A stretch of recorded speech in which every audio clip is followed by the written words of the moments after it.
Inequity is a word that best describes the cause for all the turmoil and chaos the country is experiencing. Inequity is being used as a weapon to justify the lawlessness and mayhem that would be considered an act of war during normal times. What is the real reason for these demonstrations and riots that plague the country today? What are they trying to accomplish? What action items are they trying to implement? It can only be one of three things. 1, make things better. 2, complain and whine hoping for change. Or 3, destroy the country. One does not go to the target range with a blindfold on.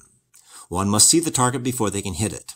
The same applies for these actions, with their objective seeming to be the elimination of inequity, which is impossible. We are all created equal, but that is where it stops.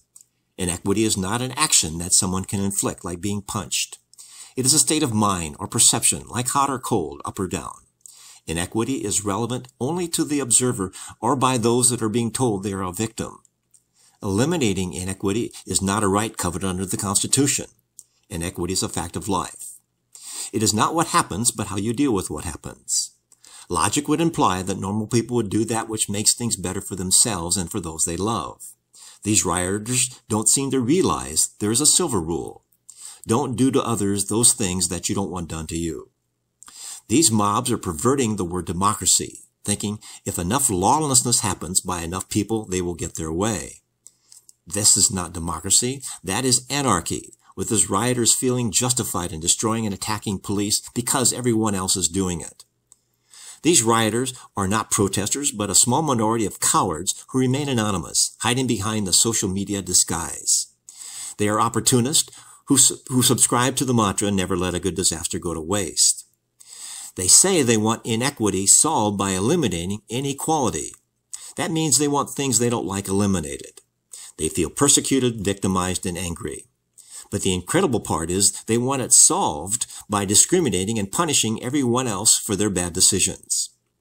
We all have the same starting line in life. By making the starting line different for some violates the fundamental right of fairness. It is discriminatory and completely void of taking any personal responsibility. We all have a cross to bear in life. We get old and then we die. The only thing remaining after we die is the example we set. How do we bear our cross in life?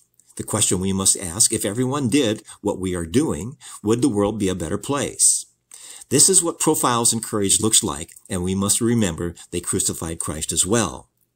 Part of making the world a better place means admitting to the errors we make. If one never makes a mistake, one is not doing anything. Mob rule uses social media to recharacterize any mistake to advance their self-serving agenda. Silencing dissenting voices by making something insignificant into a mortal sin, of which the accusers are often guilty of as well, is hypocrisy. To have the elimination of inequity as an objective before these riots stop is like demanding the elimination of the possibility of death from your healthcare plan. Both are things we must learn to live with. This is Keith Kuby wishing you the best in making the world a better place.